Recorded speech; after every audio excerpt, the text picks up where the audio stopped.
안녕하세요. 봄무비 오늘 원더풀 고스트 영화 리뷰하겠습니다. 여러분들 추석 때 이렇게 긴 연휴였잖아요. 추석 첫 번째 시작할 즈음에 영화 3편이 함께 개봉을 해서 각축전을 벌였고요. 추석 연휴가 끝나갈 즈음에 이제 또 다른 영화가 개봉을 했는데요. 한국 영화 원더풀 고스트가 개봉을 했습니다. 저는 이 원더풀 고스트를 보고 왔는데요. 사실 기대하지 않고 영화를 봤어요. 그리고 킬링타임용으로 적합할 것 같아서 가볍게 본 영화였답니다. 그런데 너무 기대를 하지 않고 봐서 그랬는지 저는 영화를 괜찮게 보았습니다. 영화를 보신 많은 분들 중에 평이 갈리는 것 같더라고요. 이 영화는. 그러니까 좋았다는 분도 계시지만 이건 별로 뻔한 설정이다. 그래서 별로였다 라고 얘기하시는 분들도 계셨는데요. 제가 이 영화를 보고 왜 괜찮았는지 그리고 아쉬웠던 점은 무엇이었는지 영화에 대해서 오늘 이야기를 해보도록 하겠습니다. 주인공 장수혁은 마동석이 역할을 맡았습니다. 포스터를 보면 마동석의 뒷모습과 그 주위에 파란 이제 경찰 제복을 입은 김영광의 모습들이 이렇게 쫙 둘러싸여 있는데요. 유도관장이죠. 유도관장인 딸이 한 명 있습니다. 딸이 심장에 병이 있어서 심장 이식 수술을 받아야 하는 상황이에요. 이런 상황에서 덩치도 크고 건장한 사내인데 부리를 보면 그냥 지나쳐요. 좀 의아하죠. 원래는 부리를 보면 이렇게 건장한 체격의 어떤 주인공이 등장할 경우에는 도와준다던가 되게 정의로운 주인공이 등장을 하는데 부리를 봐도 그냥 모른 척 지나갑니다. 반면 김영광 배우가 맡은 태진이란 인물은 순경으로서 자기가 하지 않아도 될 일까지 불의를 보면 정의를 위해서 뭔가 해야 하는 그런 성격의 인물이죠. 이 태진에게는 사랑하는 여자친구가 있습니다. 이유영 배우가 맡은 현지인데요. 현지와 이 태진은 둘은 아주 사랑하는 사이예요. 그 앞부분 초반에 보면 태진이 현지의 일이 빨리 끝나게끔 어떤 길 가는 사람에게 돈을 주고 고등어를 사오게 하는 장면이 있는데요. 그럴 만큼 둘 사이는 각별하고 애틋합니다. 그리고 태진이 현지를 많이 아끼는 것이 보이죠. 어느 날 태진이 순찰을 돌던 중에 부두에서 불법 체류를 이제 하는 그런 어떤 조직들, 범죄 조직들을 보게 됩니다. 이들을 뒤쫓는데요. 이들이 탄 봉고차가 어느 터널에 들어가게 되고 때마침 거기 주차하고 있던 장수의 차와 유사하여 장수를 의심하기 시작하는데요. 하지만 장수는 억울하다며 자기가 그런 조직에 가담해 있지 않음을 이야기하죠. 그렇게 태진과 장수와의 만남은 시작되었는데요. 그러던 중 태진은 이 범죄 조직에 대해서 의심을 하고 조사를 하고자 하다가 그만 사고가 나게 됩니다.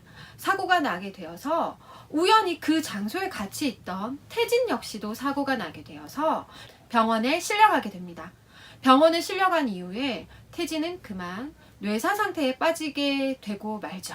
뇌사 상태가 된 그는 고스트가 되어서 흔히 말하는 보이지 않는 존재, 귀신 같은 존재가 돼버렸죠. 그런데 단 한 사람에게만 눈에 띕니다. 그 단 한 사람은 바로 장수죠. 마동석 주인공입니다.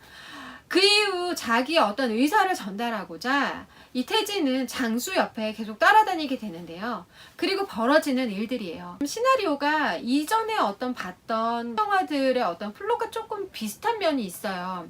그래서 뻔한 전개가 될 것이라는 예상을 충분히 할 수 있는 영화가 맞아요. 맞습니다. 그런데 저는 이 영화를 왜 재밌게 보았냐면요. 현지와 태진의 아름다운 사랑 이야기이면서 이야기는 이 사랑 이야기에만 그치지 않고요. 또 이제 주인공인 장수가 장수의 딸을 굉장히 아끼고 사랑해요. 부녀지간의 어떤 사랑도 볼 수 있는 영화예요. 남녀의 사랑, 가족의 사랑도 느낄 수 있는 영화인데 저는 이 플롯은 상당히 어딘가 많이 본 듯한 느낌이지만 여기 하나가 더 첨가가 돼요. 앞서도 말씀드렸지만 장수가 불의를 보고 그냥 지나치는 상황들이 계속 나와요. 혹은 불의가 아닐지라도 남의 일에 관심을 갖지 않고 자기 딸에게도 어서 가자 이런 얘기들이 나와요. 근데 이후에 후반부로 가면 이 장수애가 왜 그런 행동을 할 수밖에 없었는지에 대한 이유들과 그런 내용들이 나오거든요. 근데 여기서 저는 생각할 거리들을 좀 받았어요. 그러니까 단순히 사랑 이야기만 아니라 줄거리 속에서 태진이 정의로운 일을 하려다가 그만 사고를 당하고 말거든요. 근데 정의로운 일을 하기 위해서 혹은 불의를 못 참아서 내가 도와주려다가 우리가 그 상황이 좋게 되면 상관이 없는데 좋게 되는 것이 아니라 나에게 큰 피해가 올 수 있어요. 태진 같은 경우는 정의를 위해서 뭔가를 하려다가 자기가 그만 뇌사 상태에 빠지고 말잖아요. 여러분들이 만약에 그런 결과를 안다면 누군가를 쉽사리 도와줄 수 있을까요? 저는 약간 고민될 것 같아요. 그래서 그 장수처럼 나쁜 일이 바로 눈앞에 벌어지더라도 저 나쁜 일에 내가 가담하지 않으면 우리는 아무 일도 겪지 않아요. 하지만 가담하는 순간 저 사람을 도와줄 수는 있지만 혹여 나에게 피해가 올 수도 있잖아요. 태진같이. 그러면 우리는 아마도 이런 선의적인 행동을 하기를 멈칫하게 될 거예요. 저는 보면서 우리가 당연히 누구나 이렇게 선의로운 어떤 정의로운 행동을 해야 한다고 우리는 학습되고 사회화되어 왔어요. 하지만 요즘 간간히 뉴스를 보다 보면 피해를 당하는 여성을 도와주려다가 오히려 어떤 사람이 그걸 막으려다가 싸움에 시비에 붙게 되고 더 큰 부상을 당하거나 혹은 목숨을 잃은 경우가 있었다라는 것을 뉴스로도 종종 보잖아요. 근데 여기 순경으로 나왔던 태진의 경우도 그런 경우란 말이에요. 과연 그렇다면 우리가 정의를 위해서 혹은 나쁜 일을 보고도 우리가 도와주는 게 맞지만 머리로는 맞지만 그렇게 행동을 할 수 있을까요? 그런 의문들이 이제 그런 내용들을 조금 다루고 있어요. 과연 이게 정의로운 것을 위해서 우리가 불의를 참지 못하고 이렇게 어떤 행동을 했을 때 과연 그 결과가 나에게 좋지만은 않을 수도 있는데 그러면 과감히 뭔가를 할 수 있을까? 그런 내용들이 두 인물을 통해서 얘기를 하고 있어요. 굉장히 초반에는 대비가 돼요. 장수는 아까도 말씀드렸지만 전혀 남의 일을 신경 쓰지 않으려고 해요. 반면에 태진은 이렇게 뭔가 자기 사건이 아님에도 의심이 되고 나쁜 것 같으니까 그것을 적극적으로 파헤치려고 하고 그리고 또 이렇게 선의적인 행동을 하려고 해요. 이 두 인물은 달라요. 근데 결과가 약간씩 보게 되면 이 무관심한 이 사람에게는 어떤 피해가 오지 않았지만 이 사람에게는 엄청난 피해가 오게 되죠. 그리고는 이렇게 결국 고스트가 되는데 나중에 이제 일들이 벌어지는 것들은 이제 뭔가 사건을 해결하고 뭐 이런 것들은 이제 좀 부차적이고 재미적인 요소라고 생각이 됐어요. 근데 저는 이 그 남녀 간의 사랑이 되게 절절해서 좋았던 것도 있고요. 감성적으로. 반면에 딸을 아끼는 아버지의 마음이 이렇게 또 잘 그려져서 좋았던 점도 있었어요. 그리고 사회적인 문제가 될 수 있는 부분들. 지금도 가끔씩 뉴스에 나오죠. 그러니까 우리가 그러니까 나쁜 상황들을 보고도 그냥 지나치는데 그 사람을 손가락질을 하잖아요. 하지만 그 사람들이 어떤 변을 한단 말이에요. 혹은 어떤 누군가가 예전에 저희가 듣기로는 뉴스에서 편의점에서 뭔가 이렇게 훈계를 하려다가 오히려 이게 폭력 시비를 붙여져서 쓰러졌는데 사망했다는 어떤 이야기 뉴스도 나왔었거든요. 그러면 우리가 점점 어떤 사회의 일원으로서 나쁜 일을 보고도 점점 나서기가 힘들어진다는 거죠. 자, 그래서 이 후반부에서는 그러면은 이런 이야기들을 깔고 가는데 어떻게 해결을 하느냐, 이걸 어떻게 이제 모아가느냐 결말이 나요. 근데 결론을 이야기하게 되면 스포일러가 되니까 제가 더 얘기를 막 하고 싶은데 하지 못하는 안타까움이 있는데요. 여러분들은 그 영화를 보면서 너무 뻔한 결말이야. 너무 뻔하잖아. 마동석의 캐릭터가 또 똑같아 라고 이야기도 하실 수 있겠지만 저는 그 부분이 좋았어요. 그래서 그 어떤 주제를 전달하고자 하는 부분이 명확해서 저는 아마 이 감독은 그래도 우리 사회의 어떤 일나체 희망 이런 거를 조금 걸었던 것 같아요. 그래서 불의를 보고 나쁜 일을 보고 우리가 피해를 받을까봐 걱정되고 두렵기 때문에 지나치지만 하지만 결국에는 그 선의는 나에게 또 돌아오니 우리는 그 불의에 대해서 혹은 그 나쁜 것에 대해서 지나치지 말고 선의롭게 행동을 하는 게 더 좋은 결과가 오는 권선징악적인 그리고 인과응보적인 이야기를 이야기를 하고 싶었던 것 같아요. 그래서 그 주제가 명확해서 저는 좋게 봤거든요. 그리고 그 배우들의 연기는 참 좋았어요. 그 배우 주인공 역할 마동석의 연기가 뭐 비슷하다, 캐릭터가 비슷하다라고 이야기하는 비판하시는 분들도 있는데, 저는 약간 이 비판에 대해서는 제가 좀 얘기하고 싶은 게 있어요. 로빈 윌리엄스 여러분들 뭐 명배우라고 하는데 잘 아시죠? 이 배우가 굉장히 오랜 기간 연기를 했어요. 근데 이 배우의 어떤 캐릭터를 잘 보세요. 물론 중간에 어떤 변신도 시도하긴 했지만 굉장히 따뜻하고 약간 어린이들을 사랑하는 그런 서정적인 영화에 굉장히 많이 나왔거든요. 근데 그 어느 누구도 우리나라 관객들이 로빈 윌리엄스가 똑같은 캐릭터를 가지고 있어, 그래서 똑같은 캐릭터에 자꾸 출연해서 그 캐릭터가 소모돼, 이렇게 얘기하지 않잖아요. 차태현 배우에 대해서도 마찬가지예요. 예전에 차태현 배우에 대해서도 굉장히 이런 비판이 많았던 걸로 저는 익히 알고 있어요. 그렇지만 차태현 배우 같은 경우에도 같은 캐릭터, 비슷한 캐릭터로 가지만 여전히 흥행을 하고 대중들에게 사랑을 받잖아요. 저는 마동석이란 배우에 대해서도 굳이 연기 변신을 하라 마라 하고 싶지는 않아요. 근데 그 역할이 시나리오가 자기에게 맞게끔 들어왔을 때 그 역할을 충분히 잘 소화해낸다면 비슷한 캐릭터일지라도 비판받을 이유는 없다고 생각을 해요. 로빈 윌리엄스가 명배우로서 이제 길이 남는데요. 저는 이렇게 몇몇 평들을 이렇게 여러 번 읽어보았지만 로빈 윌리엄스에 대해서 캐릭터 소진이라고 비판하는 글은 본 적이 없는 것 같아요.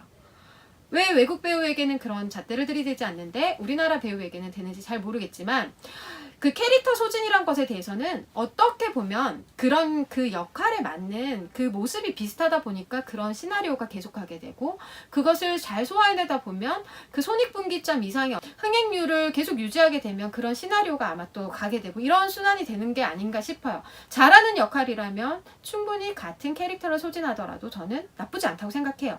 이 영화에서 이 마동석이란 배우는 자기 주인공의 역할을 꽤 괜찮게 잘하고 있어요. 그리고 또 하나 또 보셔야 할 것은 이제 김영광 배우인데요.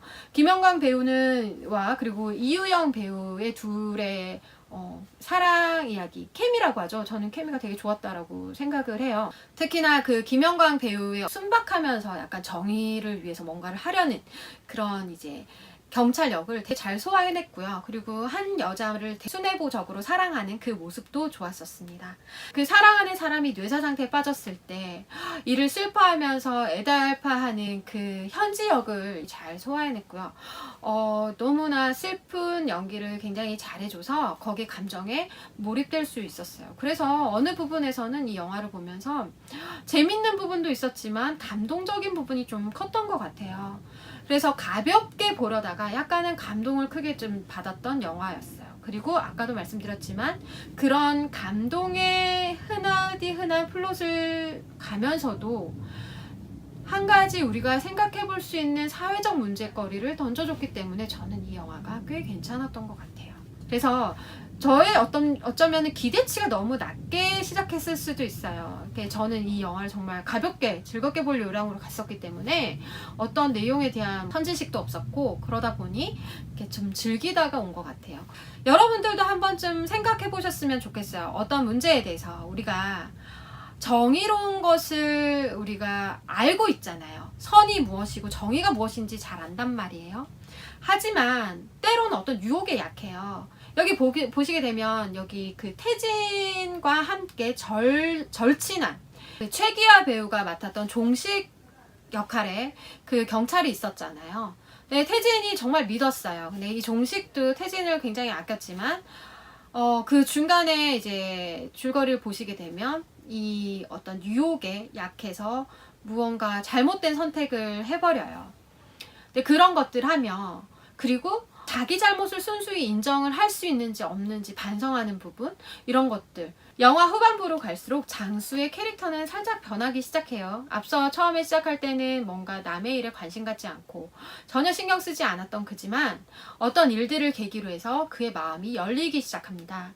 그리고 그 영화를 자세히 보시면 아시겠지만 포스터에도 나와 있어요. 그 마동석의 그 등 뒤에 보면 정의는 이긴다라고 이렇게 적혀 있어요. 결국 영화의 메시지는 그거예요. 정의는 이긴다. 자, 우리가 불의를 보고 때로는 이게 나에게 피해가 올까봐 피해가기도 하고 하지만 정의로운 일은, 선한 일들은 나에게도 도움이 되고 누군가에게도 도움이 되는, 결과적으로 가장 좋은 선택이 될 수 있다는 것을 영화는 이야기하고 있습니다. 왜냐하면 사회는 같이 돕고 살잖아요. 혼자 살지 않잖아요. 혼자 사는 것이 아니고 여러 명이 다 같이 사는 것이라는 것을 이게 영화에서 보여주고 있어요.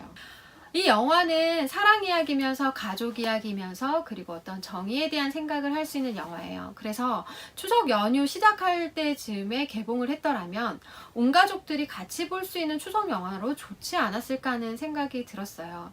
약간 신파적인 요소도 있어요. 근데 저는 신파가 꼭 나쁘다고만 생각하지 않는 입장이라서 감동과 신파의 경계는 참으로 미묘한 거거든요. 그래서 명절 가족 영화로서 괜찮은 영화였습니다. 영화를 보고 난 이후에 개인적인 견해니까요. 물론 여러분들 이렇게 보신 분들에 따라서 각자 다 다른 견해들이 있을 거예요.